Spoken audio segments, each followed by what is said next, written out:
I just thought I'd make a very quick video to show you how I address one of the issues I've had recently.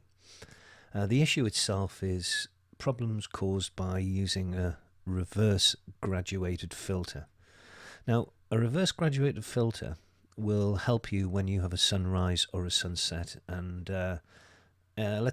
these are just some shots from the other day, so let's open this one here.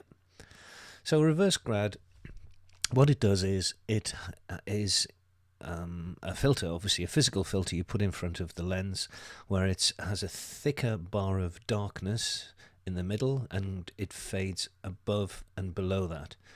The idea being you get reduced light coming in on the center line and it's lighter above and lighter below, so you can get a more balanced image when you're in these particular very harsh environments with regards to the light environment. But as you can see, the problem we've got here is that although this has balanced the light bit very well in my opinion, if you look down here you can see it's quite clearly very well exposed. This is well exposed and controlled. However, if you look at the castle, this is Bamborough Castle in Northumberland. If you look here, you look here, and you look here, in my opinion that's far too dark, and I think it detracts from the image. And it's a really simple fix which we'll show you.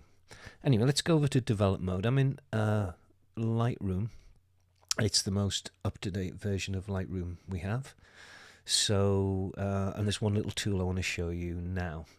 So this, by the way, isn't in the image. This is simply something that you can turn off and on. It's to tell you when your highlights are blown. So it's a very simple fix. I leave that on to remind me. So I print a lot of these images out, and blown highlights really look pretty rubbish when you put them to paper. So first things first. Okay, so the lens I used was a Canon 17-40 f4L lens, which is a great lens. Although, just like all lenses, they do need corrected in Lightroom. So if you go to the lens correction area, you just simply click both chromatic aberration and profile corrections, and as you can see, it's slightly changed the distortion to a more pleasing version, and it's lightened the corners up too.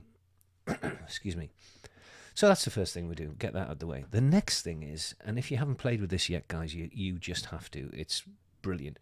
Now if you want to straighten the horizon, the usual way is to hit the crop tool up there, which puts the crop overlay on, and you hit angle. You'd pick up the little, I guess it's a spirit level looking thing, and you draw a line along there, let go, and way, look at that. So it's straightened it, but look what it's done here. So what it's done here is the castle, because of the wide nature of the lens, the castle is sort of slanting to one side, and this happens with all lenses, unless it's a tilt and shift lens, which is specifically designed to remove this, but they're very expensive and quite specific for architecture, not something you'd have in your bag probably. So there is a way around this now that you can do it in software. So I'm going to hit Command Z to reverse that, so it's back to a nice slope. And let me show you this. So scroll down until you get to the transform. Now this is a new area in the most recent version of Lightroom, and you can see there's a little guided upright tool.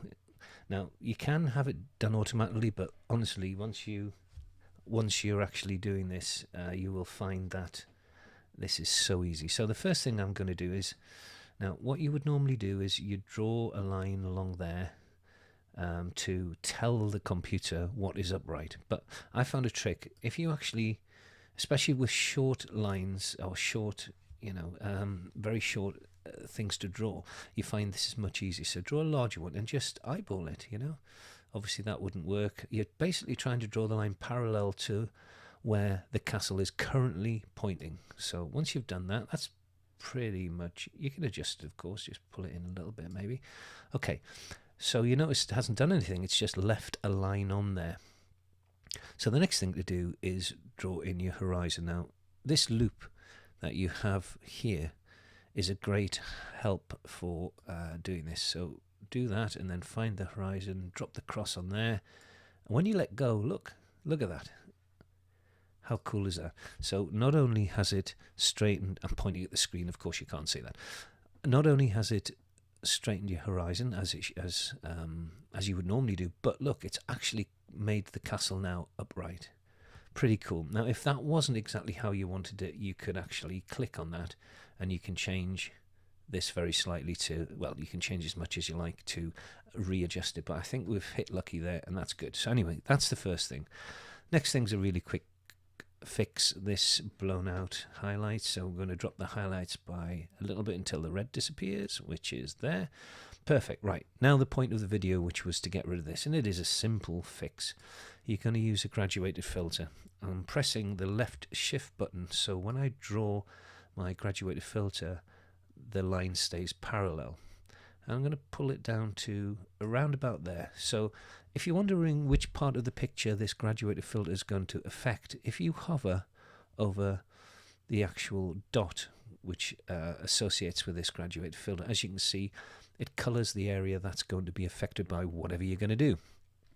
So what we're going to do is pretty straightforward. We're going to hit the shadows all the way up to 100. Done. Now that's completely balanced, in my opinion, the image. What I might do is put a little bit of black in there, perhaps just a tiny little bit to give it a bit more contrast up there. You'll notice that because we've done that, this has come up a bit. So again, go back to the highlights, drop that to there, and that's that main problem done.